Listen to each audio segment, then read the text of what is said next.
Aquarius यानी कि कुंभ राशि, welcome to the soul escape, welcome to your reading. देखते हैं आपके लव और करियर में क्या हो रहा है और आपके पर्सन के आपके लिए क्या मैसेजेस हैं। तो आज की रीडिंग बहुत ही शॉर्ट रहेगी, लेकिन आगे से हम लॉन्गर रीडिंग्स भी करेंगे। तो let's start.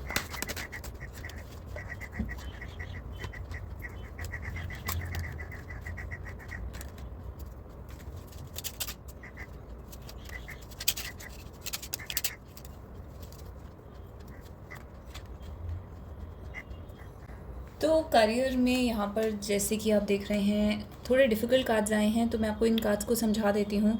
Death, 5 of coins और 6 ऑफ सोर्ड्स। आपके करियर में एक बहुत बड़ा बदलाव हुआ है या एक बहुत बड़े बदलाव की ज़रूरत है। शायद आप स्टक हो गए हैं, स्टैग्नेंट हो गए हैं, जैसे एक ब्लॉकेज होती है। आप हो सकता है आप किसी जॉब में हों, लेकिन आपको लग रहा हो कि यहाँ पे कोई ग्रोथ नहीं हो रही है। आपके मन में बार बार एंग्जाइटी होती हो कि क्या मुझे इसको छोड़ के आगे बढ़ जाना चाहिए, क्योंकि शायद यहाँ पर पैसे इनफ नहीं हैं, शायद यहाँ पर ग्रोथ का स्कोप नहीं है, या फिर आप अपनी फील्ड जिस फील्ड में हैं उसके बारे में आप डाउटफुल फील कर रहे हैं। तो यहाँ पर आपको थोड़ा सा स्टकनेस फील हो रही है। वर्क प्लेस पर हो सकता है आपने अभी अभी छोड़ा हो काम, या आपका काम अभी ख़त्म हुआ हो रिसेंटली, और अब आपको फाइनेंशियल डिफ़िकल्टी का सामना करना पड़ रहा है या फ्यूचर में आपको लग रहा है करना पड़ेगा। तो इस टाइप की सिचुएशन है, लेकिन आप मूव कर रहे हैं, आपकी मूवमेंट बंद नहीं हुई है। तो आप एक डिफ़िकल्ट सिचुएशन से मूव करके आगे जा रहे हैं towards a better situation. 6 of swords healing का कार्ड होता है, जब हम एक मुश्किल टाइम को छोड़कर आगे ऐसे टाइम की तरफ देख रहे होते हैं जो थोड़ा आसान होगा। तो हो सकता है कि अब जो आने वाला टाइम होगा वो आसान होगा। आप एक ट्रांजिशन के फ़ेज़ में हैं, तो आप इस ट्रांजिशन के फ़ेज़ में कहीं पर भी हो सकते हैं। कुछ लोगों की अभी अभी काम ख़त्म हुआ है, जॉब ख़त्म हुई है, और कुछ लोग अभी अभी मूव करे हैं towards a better new place, new job, new life, abroad move कर रहे हैं या फ्यूचर में अब्रॉड मूव कर सकते हैं। तो फ्यूचर जो है वो आपका काफ़ी पॉजिटिव लग रहा है, लेकिन उससे पहले एक ब्लॉकेज और ऑब्स्टिकल का टाइम आएगा। तो ये चीज़ का आपको ध्यान रखना है कि आपको इससे हिम्मत नहीं हारनी है, क्योंकि फ्यूचर में आपके लिए एक अच्छा टाइम आने वाला है जिसमें आप शायद आप अब्रॉड भी जा सकते हैं या आप किसी दूसरे स्टेट या सिटी में जाके काम कर सकते हैं। मेक द एफर्ट, को dependency and you deserve love. और 7 ऑफ कॉइन्स, ये आपके लव के कार्ड्स आए हैं।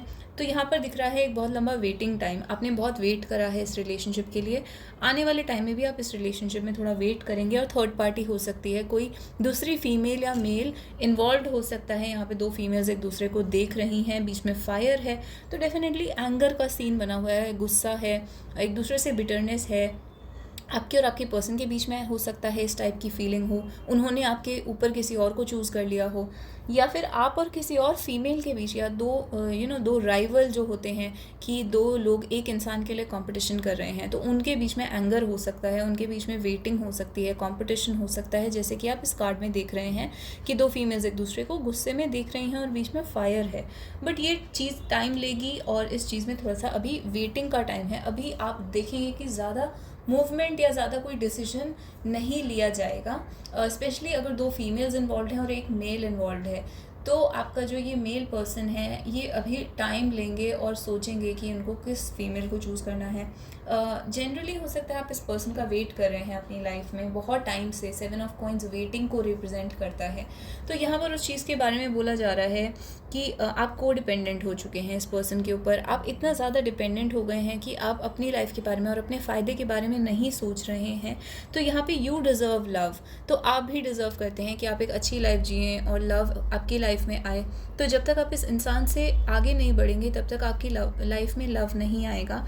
तो अगर आपको लग रहा है आप बिल्कुल हेल्पलेसली, बस यहाँ पर भी देखिए आप कैसे ये फीमेल वेट कर रही हैं, तो एक आप हेल्पलेसली वेट करे जा रहे हैं इस पर्सन का, अपने आप को परेशान कर रहे हैं। तो आपको एक एफ़र्ट करने की ज़रूरत है अब, कि आप एक एफ़र्ट करें इस इंसान से आगे बढ़ने के लिए।